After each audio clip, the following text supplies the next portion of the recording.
Jai Gajanan. Ganeshaya Namastubhyam. Herambaya Ekadantine. Swanandavasine Tubhyam. Brahmanaspataye Namaha.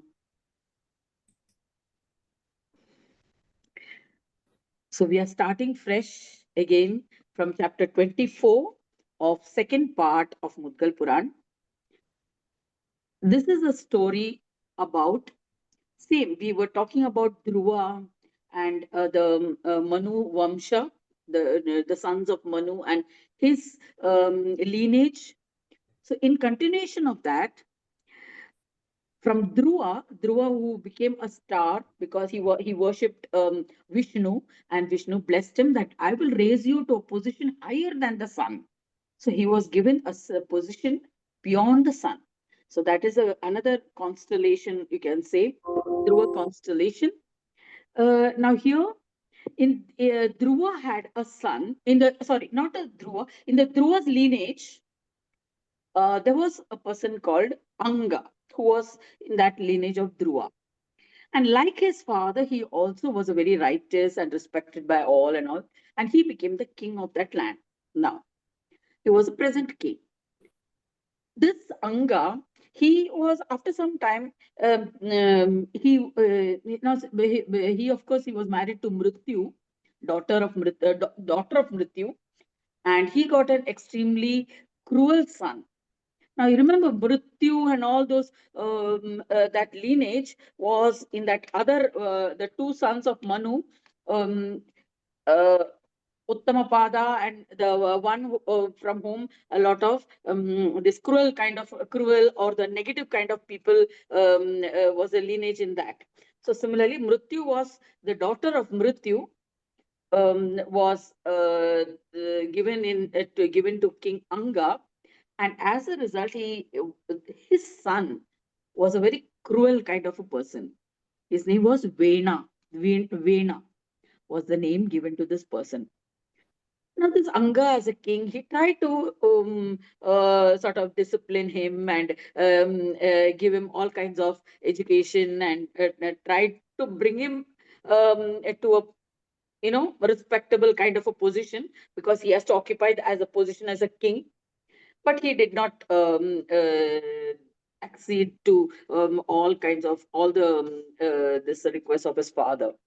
He got mixed up with this thieves and all, robbers, and actually he got into bad company, and as a result, he was not fit enough to become the king. And because of mixing up with this thieves and robbery, they looted the kingdom. The people were unhappy. So all the people, they went to the Brahmins seeking refuge. But in the meanwhile, when this cruel Vena got into this bad company of robbers, the king, he had attained a certain stage. He said now, he felt that now enough, I don't want to rule the kingdom anymore. So he decided to renounce the kingdom and went to the forest for doing penance. So now this kingdom was actually without any king. This Vena was a cruel person, and he was so the people didn't know what to do actually. So they went to the Brahmins and they said, "What are we to do?" They tried to discuss and find a solution. Finally, the Brahmin said, "Okay, now who's fit enough to rule a king? Only the king's son. So others are not groomed for that, right?" So they caught hold of Veena and made him the king. But the arrogant king Vena, he overpowered the thieves, and he firmly established himself. He became more powerful over the thieves, and he established his dominion over the whole land. So he was worse than the thieves. He cast aside all kinds of laws, and law and order was not there. He started spreading fear among the people. And this spread not only in this kingdom, into the neighboring kingdoms also. As a result, his subjects, the people, who were following the four Varnashrama Dharma and everything when his father was there, Now they stopped observing the Varnashrama Dharma. So they once again they went to the Brahmins and they said, see, we are suffering under this king. We didn't have a king. Now we made him the king. Now we are suffering under him also. So when they tried to, then the wise Brahmins, they tried to go to the king and tell him about their grievances. But this Vena, what he said, I am the protector of all. So you have to worship me. I'm your king. So how can you not obey me? So Manisla, he tried to forcefully establish his power over his subjects. So when they found that he's no good for this, he's a cruel king. Plus, he's not listening to us. So what they did, they all got together, they cursed him and they killed him. Okay, they killed this unjust king. So now what happened? They killed this Vena also. But now who is his successor? अभी उसका successor ढूंढने के लिए what they did, they churned the dead body of this king. And from the left side of the king, one dwarf came. One dwarf was born. He just manifested. A dark fellow, big mustache, and he was also looking cruel, eyes yellow. So now this dwarf, he looked at these people. The moment he manifested from the dead body of Vena, the Brahmins, they just looked at this dwarf and they said, "Your name is Nishad. Sit down." So they gave him the name Nishad, and they gave him a now naturally this is a dwarf. He looked the very embodiment of cruelty. So they sent him to the forest. They made him. They set up a house and all in the forest, and they asked him, "You stay there." Then they came back to the dead body. Now this dead body. Now this Nishad who was sent to the forest, that's a Nishad tribe. There is a tribe who have this lineage of from this Nishad, and they live in the hills and forests and all that. And they also their main occupation is fishing. So even that tribe is still there.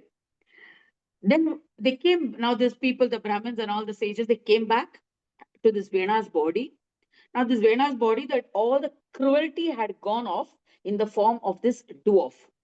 So from then, once again, they churned him, and from his right side manifested a couple, a husband and a wife, and they were Lakshmi and Vishnu. They were an incarnation of Lakshmi and Vishnu.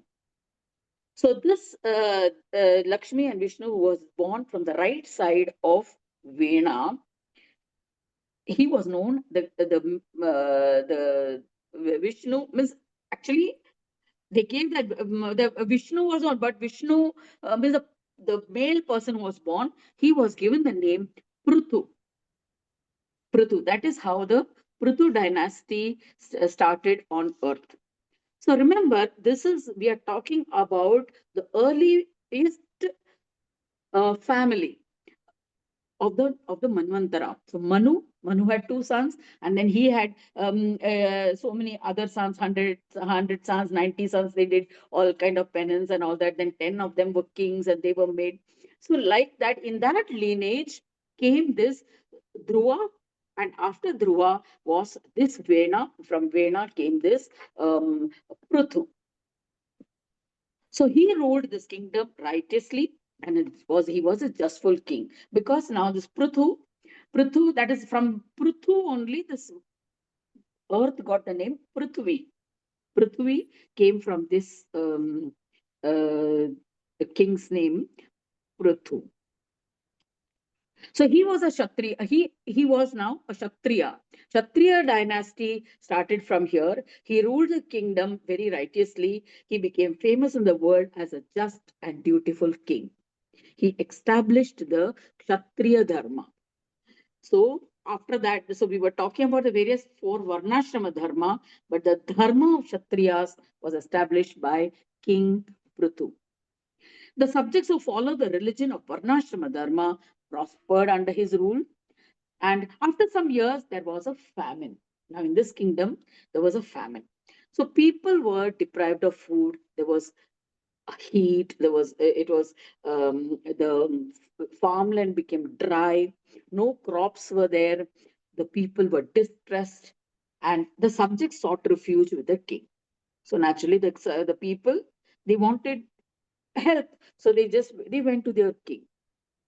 Because of the immoral deeds of Vena, Mother Earth was an embodiment. Mother Earth had devoured all the food.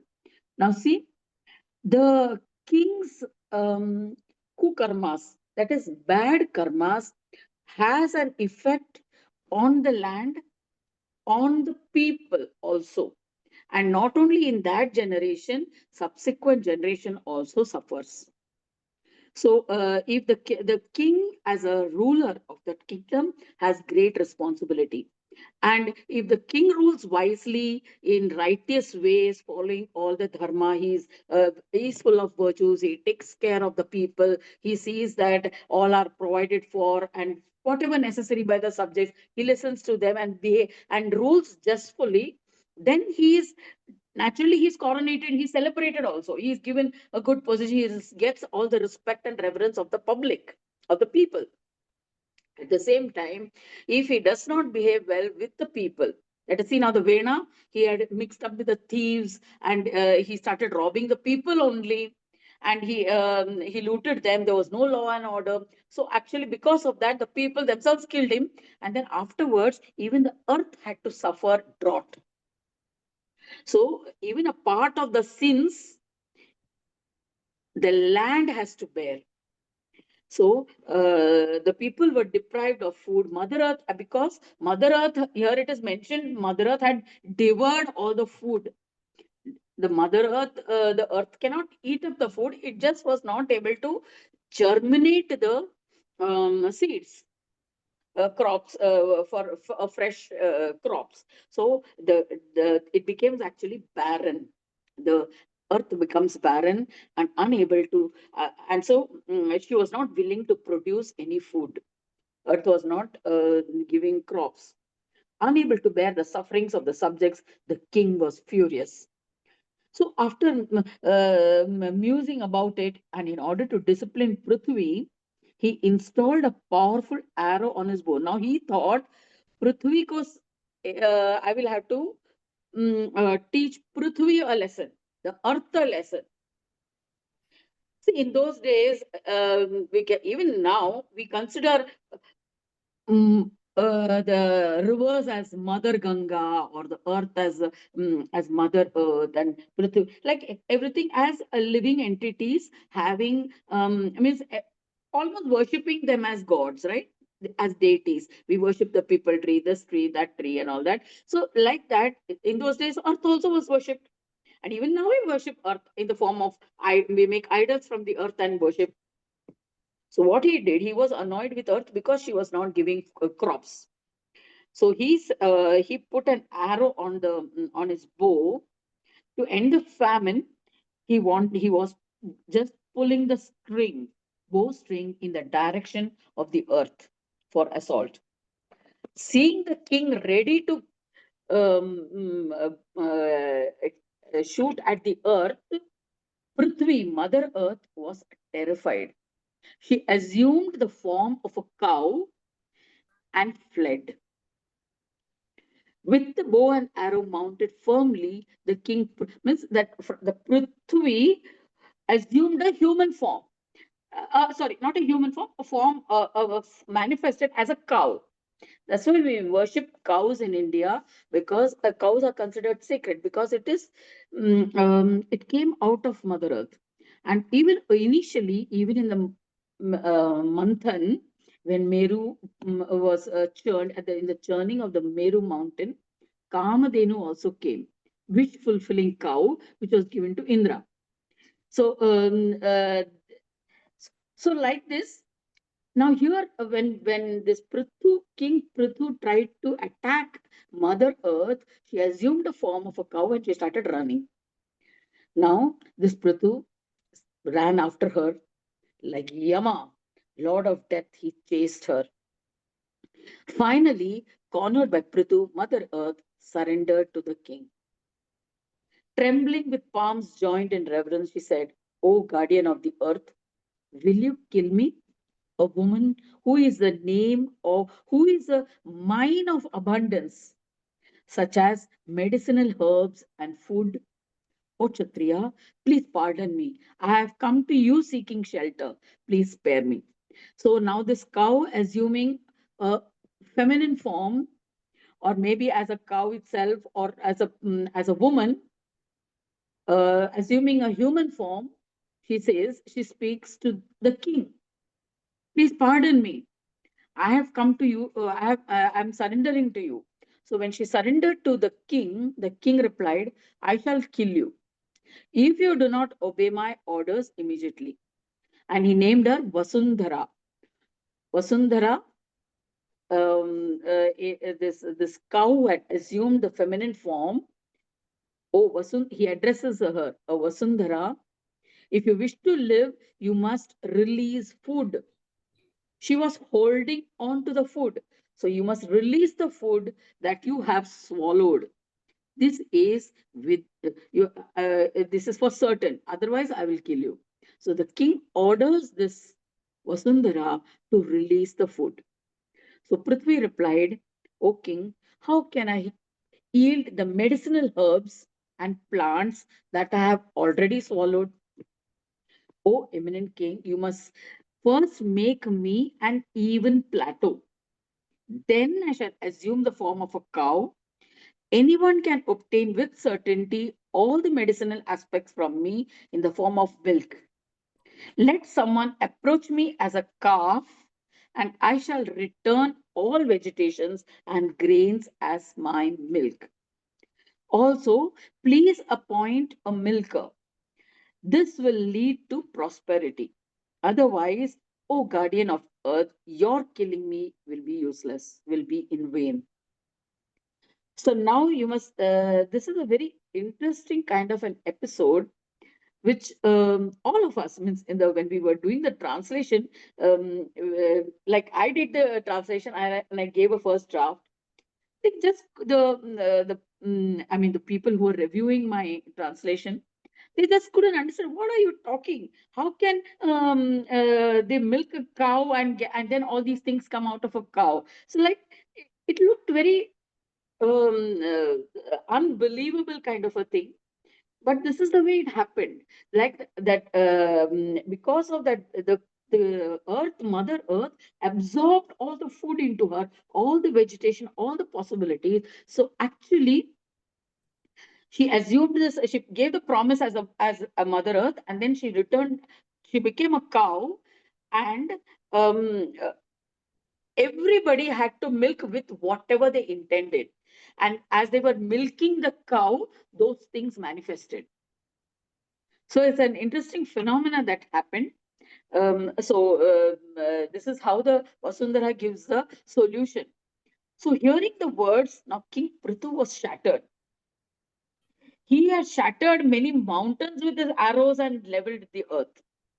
Now she is telling now, you make this earth a plain, make that mountain into a plain, flat land, and in that flat land, you have to appoint a milkman, and they will be milking me, and from the milk, whatever they express as desire, they will get that. Okay, so now this Prithu, he leveled the earth with his arrows. Later, he constructed well-planned cities and towns on it.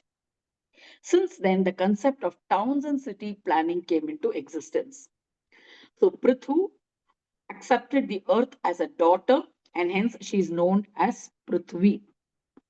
He transformed Manu into a calf, and he became the milker.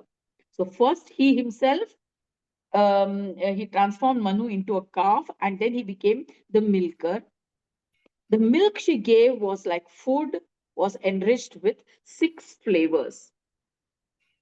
Later, residents from all the 3 worlds arrived to milk this cow. All of them, all the gods, Indra, Varuna, Rudra, Vishnu, all of them came to milk this cow. So The Prithvi was the first he made himself as a milkman, and then he milked the cow, and all that came out was food first. Then one by one, people from all other worlds, that is Swargaloka and all of them, they came one by one. Each one wholeheartedly blessed this Vasundhara, that is that cow, as she was a giver of food in the form of milk. So that's why even milk is considered as a very, sacred. Milk is considered very sacred because when there was no other food, they had only this milk. Was the first food that came from Vasundhara, the cow. That is Prithvi who assumed the form of Vasundhara, the cow. Okay, so then Brahaspati, the guru of the gods, came.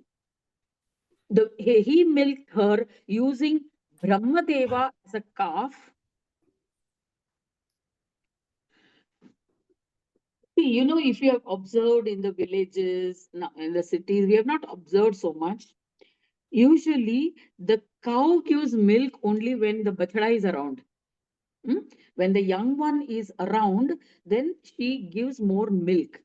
So that is why Prithvi, when he became the milkman, he made Manu as the bachada, that is as a calf, so that the cow Vasundhara is induced to give milk. So that's how she gave milk as food. Then when Brahaspati, what he did, when he became the milkman, he used Brahmadeva as a calf. He made Brahmadeva as a calf, and then he extracted milk from Vasundhara, and that milk was Vedas. Yeah, it looks all very fantastic. I mean, it just looks, sounds very unbelievable, kind of how all this can happen. But this is the way it is described in the Puran, as manifestation when there is complete drought, or you can say after an annihilation, when there is complete destruction in a community or in a land, how once again it comes out. Means without complete destruction of the universe. It's not like pralayaya or then complete destruction happens. No, it's like an arid desert land where the earth is also barren. Then how? Then a divine being comes. A divine, like how from this Vena's right hand side, Mahavishnu and Lakshmi manifested. And they only asked Vasundhara, they made the Prithvi herself as manifest as this cow. So similarly, all gods came and they asked whatever they wanted. So naturally, Brahmadeva wanted Vedas. So from Brahmadeva, Brahaspati asked for Vedas, making Brahmadeva as a calf. He milked the cow Vasundhara, and what came, or what manifested was the Vedas. Then Kalagni Rudra milked her using Rudra as the calf and extracted milk in the form of food, that is flesh, which is the life of Shankara. Then Indra milked her using Vishnu as a calf and extracted milk in the form of karmas, which are the basis of yajna karmas. Dhruva milked her using Surya as a calf, extracting milk in the form of luster or shine, light, which is the life of all the constellations. Seshanaga was used as a calf. Seshanaga used Vasuki as the calf and to extract milk, and what he extracted was food for the snakes. Nandikeshwara, who bereft of ego, milked her using Shiva as a calf and extracted milk in the form of knowledge. So, see, milk, why it is considered sacred? It was from this milk that all this got extracted. What? Vedas, yajna karmas, means all the god, like even Guru, Vishnu, Shiva, Shankara, Rudra, Sheshnag, all these main deities extracted from that milk whatever they represented. Brahmadeva represented Vedas, that came out. Then Shiva represented life, because he actually represents death, but it is from that death that life springs forth. So he got life from there. Indra extracted milk as a uh, Indra used Vishnu. Indra milked her using Vishnu as the calf. So he got yajna karmas, because all the gods get food as yajna from yajna karmas. So we need to understand this as what reaches the gods, it that they that manifested out of the sacred cow. Just like Kamadenu was a sacred cow, it was a wish fulfilling cow. So you just wish for it, you get all of those things. Similarly, Kalpataru also like a wish fulfilling tree. You wish for it, it comes. So like that here, it was it the earth had the evolution had reached a certain stage where you can't just wish and it will manifest. The wishes did not have that much power. That is mere thought manifestation. That is like in when Brahma was there, Brahma manifests Manasa Putras. He manifested Manasa Putras. That is just by thought those beings manifested. But in course of evolution, see, in evolution, what there was progeny by intercourse between man and woman. So when there was an evolution, we needed a physical object from whom this can be extracted. Okay, so now these are so that is why symbolically cow was used for manifesting, once again remanifesting the Vedas, Yajna Karmas, the lust, the luminosity of Surya, then Seshanaga, milk for the Nagas, the snakes. Nandikeshwara. Nandi is also considered because he was the first Sishya of Shiva. So, knowledge, all the Shiva Tattva. Then, in this manner, Devas and every animate and inanimate beings on earth established by Prithu received their nourishment. Naturally, yajna karmas are the nourishment for the gods. Then the Vedas are the nourishment of Brahmadeva and gurus, the teachers, acharyas, rishis. For Surya, what is nourishment? Light, rays of the sun. So like this, from the Prithvi, everything, all these nourishment of each of these different, I can say, yonis or species or gods also got their nourishment. So that is why they all, King Prithu paid obeisance to earth, the Bhumi, and treated her as his daughter. She was extremely happy. In this manner, after milking Prithvi of her nutrition in the form of milk, King Prithu ruled with law and order and later became the sovereign emperor. So at that time, Prithu ruled the whole of the earth, the whole of Prithvi, and he became the sovereign emperor of this whole earth. Okay, thereafter, Prithu did 100 Ashwamedha Yagnas. This powerful because he became naturally Samrat or the emperor of this whole earth, means he will do as a what kind of yagna? He will try to do the most best of all yagnas. So he did the Ashwamedha Yagna. He made generous donations. The Ashwamedha, as we all know, is a horse sacrifice where one horse is selected, a good horse, healthy horse, generally white, and it is sent to Rome along with an army. And if that wherever it travels, if the kings don't give a fight, then it was generally that area came under the rule of the Samrat, this particular emperor. If anybody gave a fight and then they were defeated, then that also was captured by the king. So it was used by these Indian kings to prove their imperial sovereignty. Like now, even now, that kind of power, power tussle keeps going on, happening across the world. Who is superior to whom? Who listens to whom? So that kind of to establish their superiority over the other kings. A horse accompanied by the king's warriors would be released to wander for a period of 1 year. So, in the territory traversed by the horse, any rival king who would dispute the king's authority, anybody who felt that, okay, he's not, we will not accept him as a king, then he'll have to fight. So, but they challenged the warriors of that who accompanied that horse, and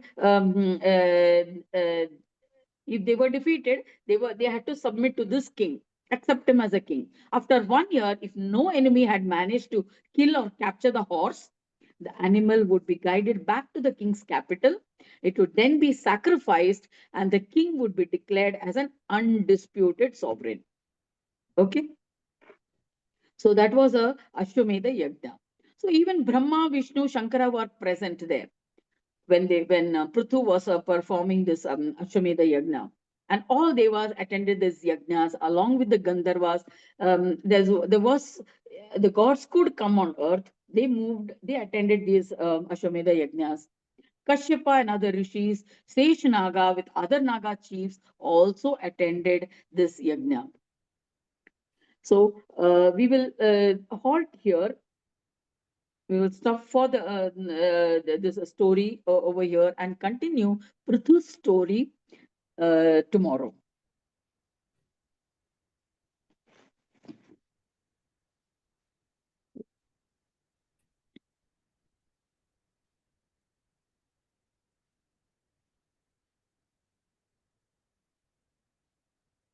Settle down into yourself.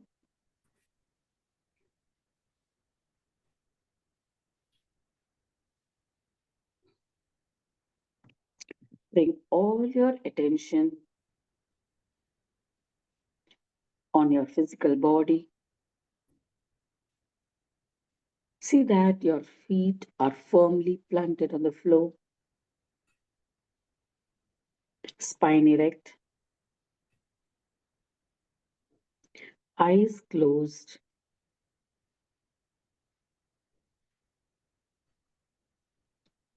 And gently bring all your thoughts onto your breathing.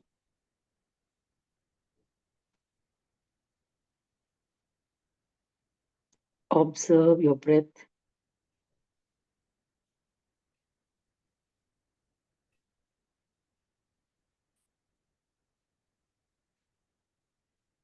As you breathe, as the breath naturally flows into you,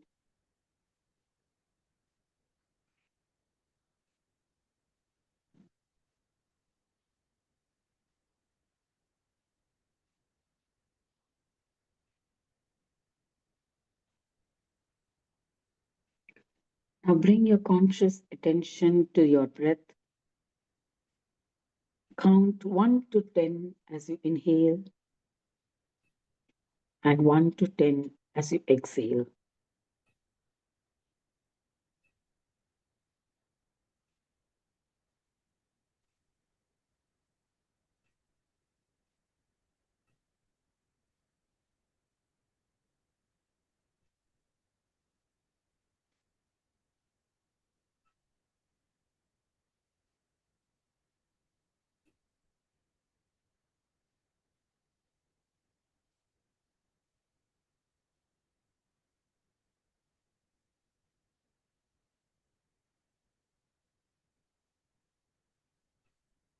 Feel your breath all the way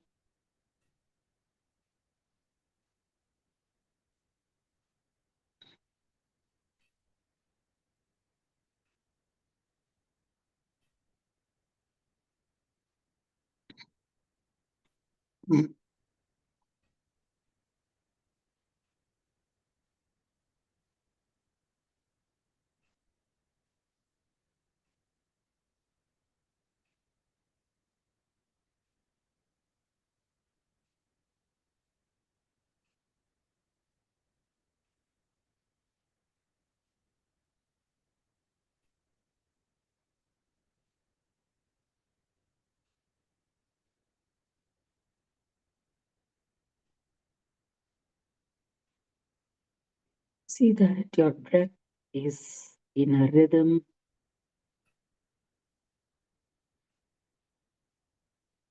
Your inhalation and exhalation happening in a natural rhythm with your conscious attention on it.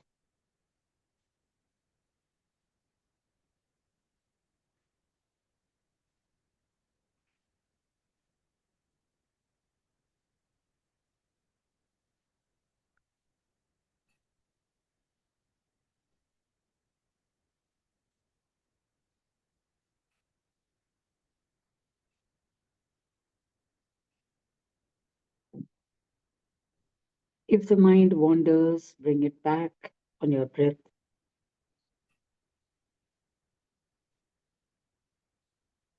It's been a while since we meditated.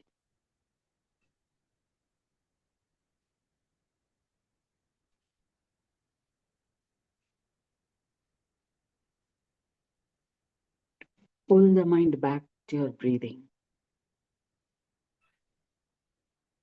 Any other thoughts comes in, just tell the mind I'll attend to you later.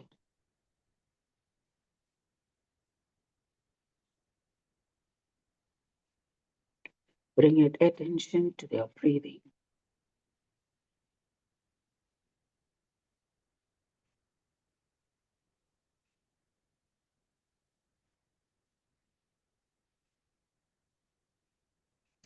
If your attention is on what we discussed just now, why the cow is considered so sacred, let's dwell on that.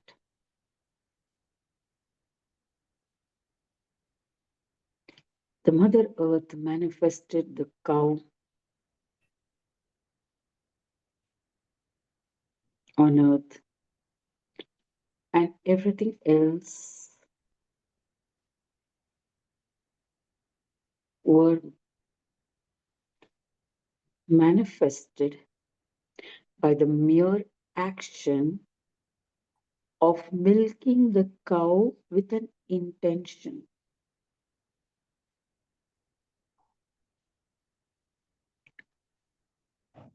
So, if our intention is pure, focused, completely clear, then the same milk can manifest what you desire. That was, of course, the power of the gods. Their intention was powerful to the exclusion of every other thought.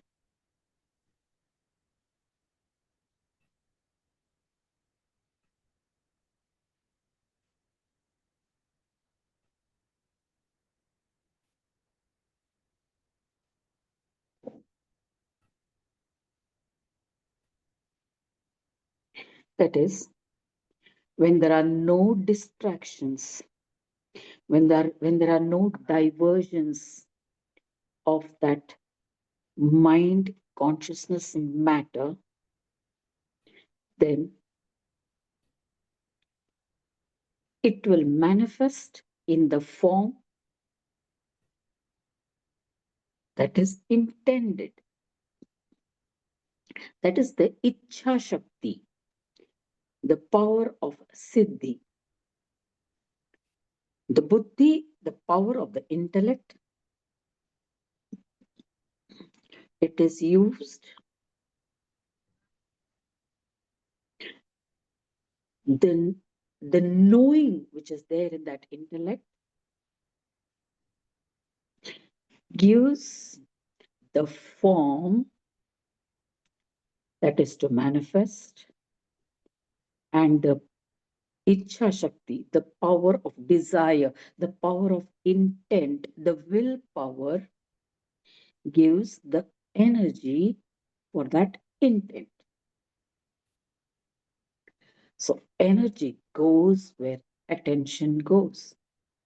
Energy flows where attention goes. So, Icha Shakti is the energy that fuels the intent, the attention, or that knowing what is to be manifested. And that is how things manifest. So, even by the action could be anything. Action of it was of merely of milking the cow, but the intention was something. And who was the provider of energy? The for Vedas, it was Brahmadeva. Brahmadeva, from whose mouth the sound force had manifested the Vedas at the time of creation. The same energy of Brahmadeva, with the intent of Vedas by the Guru Brahaspati, manifested the Vedas from the same cow.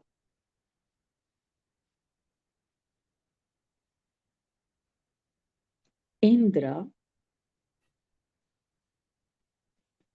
he used Vishnu for manifesting the yajna karmas, or the power of yajna to convey food to all the devas. To his powers, Indra's powers. Indra's powers are who? Indra's ministers are who? Varuna, Agni, Vayu, air, wind, fire, all these powers, they needed food. So the same milk of Vasundhara, with the intent of getting the food from Yajna Karmas, using Vishnu as the Ichha Shakti. Vishnu is the Sattva Guna.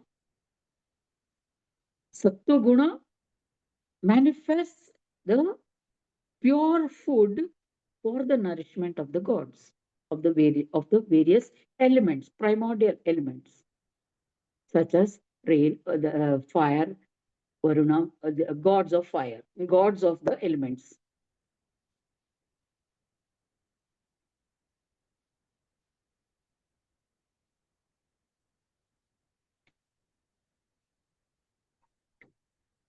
So, so a recreation happened at the turn of a Manvantara. What is Manvantara? There are 14 Manvantaras in a whole Kalpa. Kalpa, one day in the life of Brahma. 432,000 crores year of years. So in that beginning of every Manu, Manvantara, a new Manu is there. And when there is pralay or annihilation, it could be part annihilation, may not be entire annihilation. Or destruction. There is a destruction. After destruction, a creation happens. So this is a story of one of those creations that happened, described in this Purana. So even today, because we are in the same, that same Manu, Purandara. Purandara Manu is the present Manu.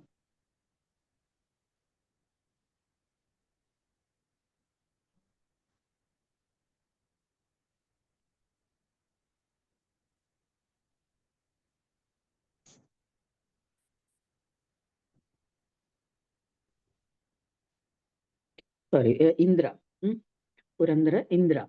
So in this Manvantara, this creation manifested as a cow. That is why even today we hold the cow as sacred.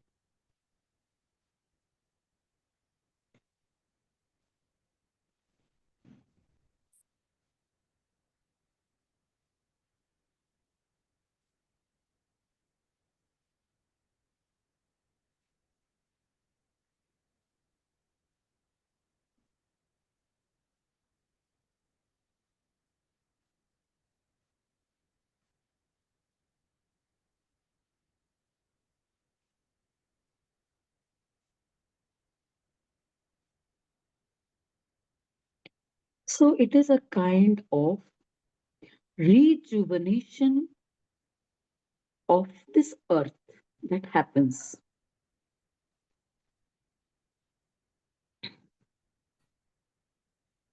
after a part destruction. That part destruction may cover the whole earth. We're all talking about the Third World War and stuff. So if there is destruction, how will the earth reinvent itself?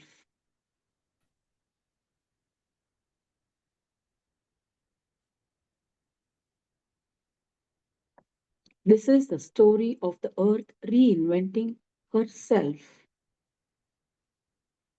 during the same Manvantara.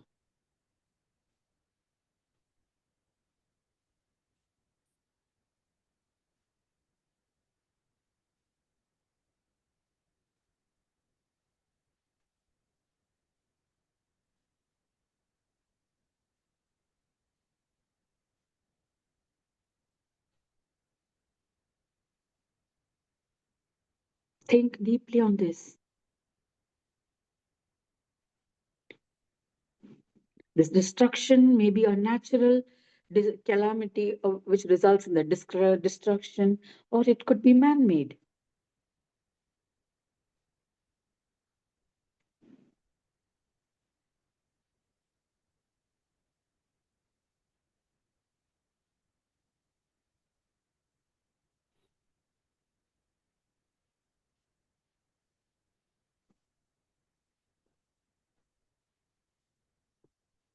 We are already seeing the effects by the response of nature, the volcanoes that are erupting in residential areas, mountains collapsing, volcanoes in the ocean levels rising, flash floods happening, clouds bursting. The Mother Earth is responding.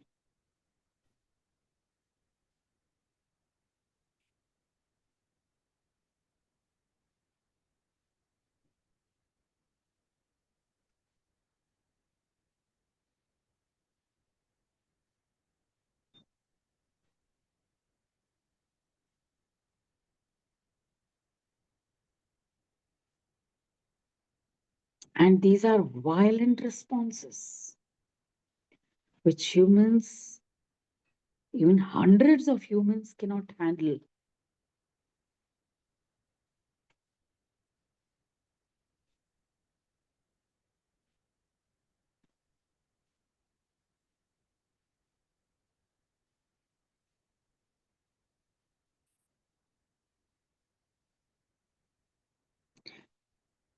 So, what to do in this case? We need to control the imbalance of energies. It's imbalance of the energies in the earth itself. The water element, the fire element, the earth element, all the elements are in imbalance.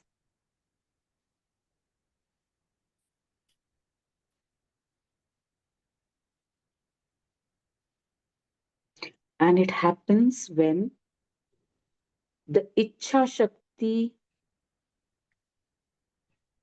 overpowers the Kriya Shakti. There is Ichha Shakti and Kriya Shakti, the left side and the right side. That is, Ichha Shakti is represented by the left side of our body. The Kriya Shakti is represented by the right side of our body. What we desire, we express through our right side or actions. Right side means left brain, and left side is right brain.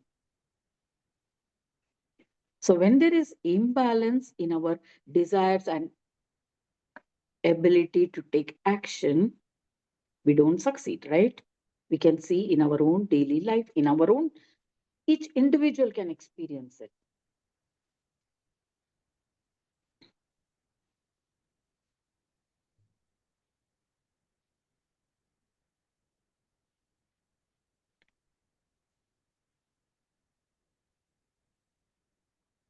We all have desires, but our ability to act is limited. So we don't get what we desire. So we are unhappy. When we are unhappy, we get angry, we get violent, we destroy.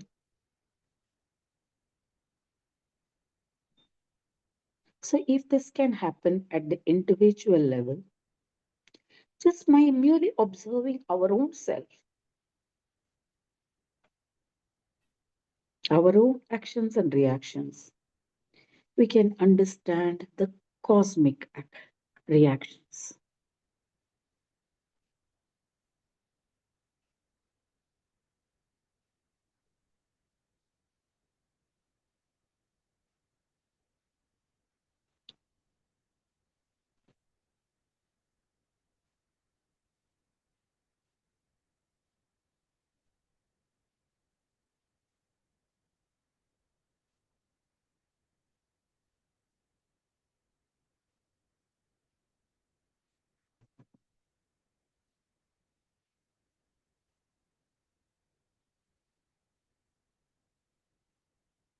Think where we go wrong. Look deep within yourself how many unfulfilled desires you have, how many unnecessary desires we have,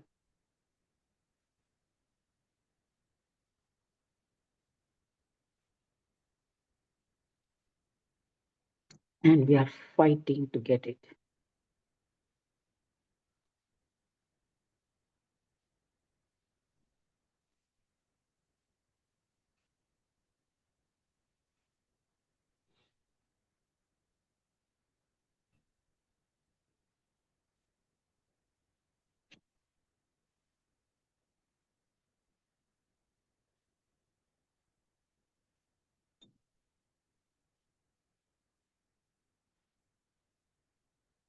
See how we can limit our desires to the extent that keeps us satisfied. We need satisfaction and contentment.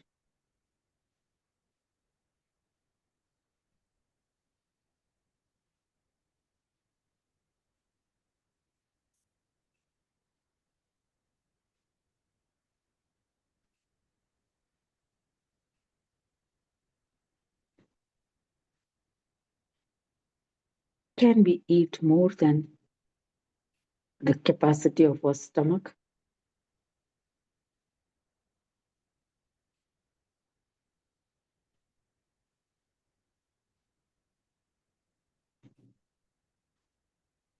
The stomach tells us, Bus, I can't handle more.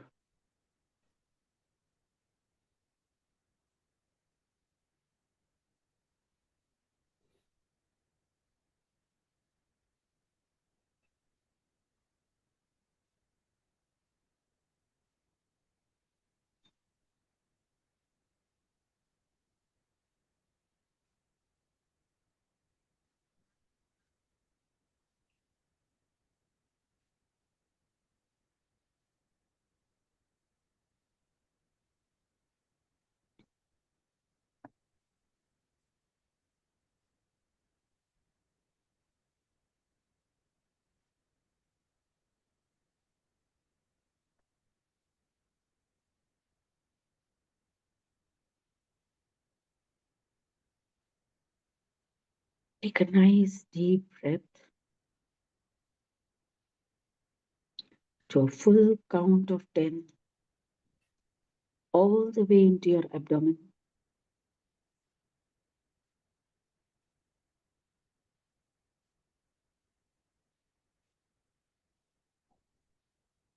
See what your Manipur chakra is telling you. Your Nabhi, your stomach region. Breathe all the way into your abdomen and exhale.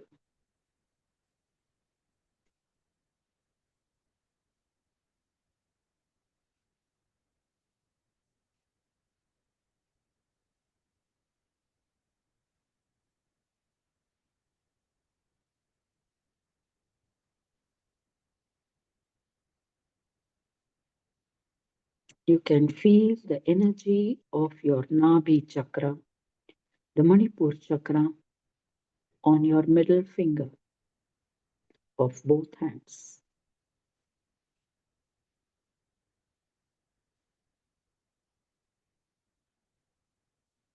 You can know the health from the sensations at the tips of the fingers.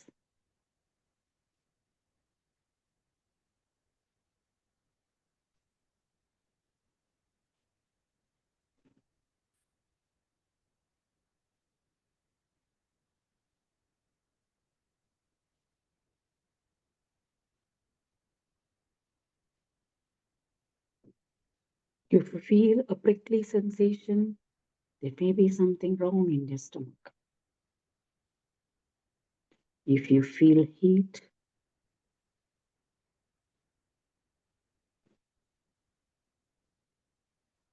or numbness, no sensation at all, see the health of your stomach, of your abdomen, digestive organs.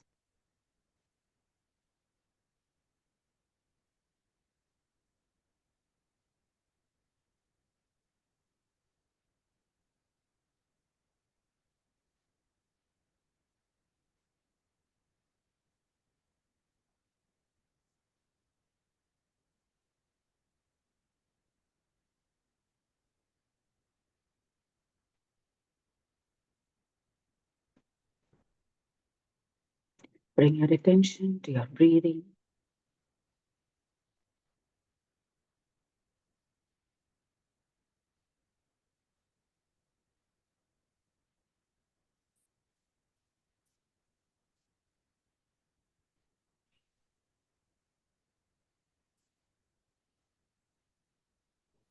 The element of the stomach, Manipur chakra, is fire.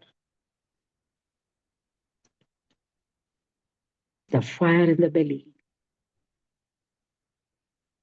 It needs to be fed and kept in check.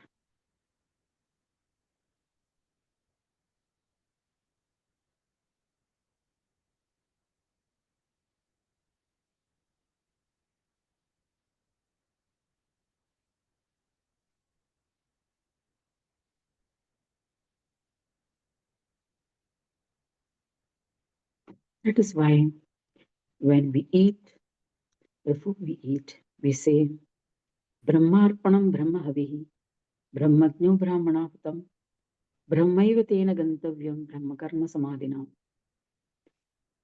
All the food that we eat is Brahma. It is Brahma who is feeding the Brahma within, and it is from that the nutrition is extracted to feed the actions of Brahma for reaching the goals of Brahma. Brahmaiva tena gantavyam, Brahma karma samadhina. For the satisfaction of Brahma, we do actions.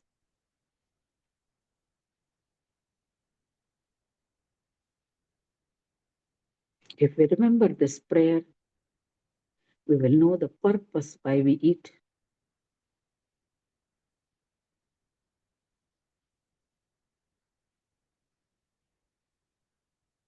So is it with all kinds of consumption.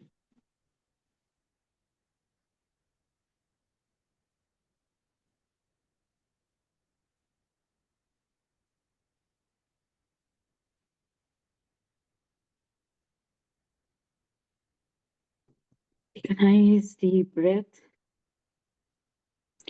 Wiggle your fingers and toes. Rub your hands together.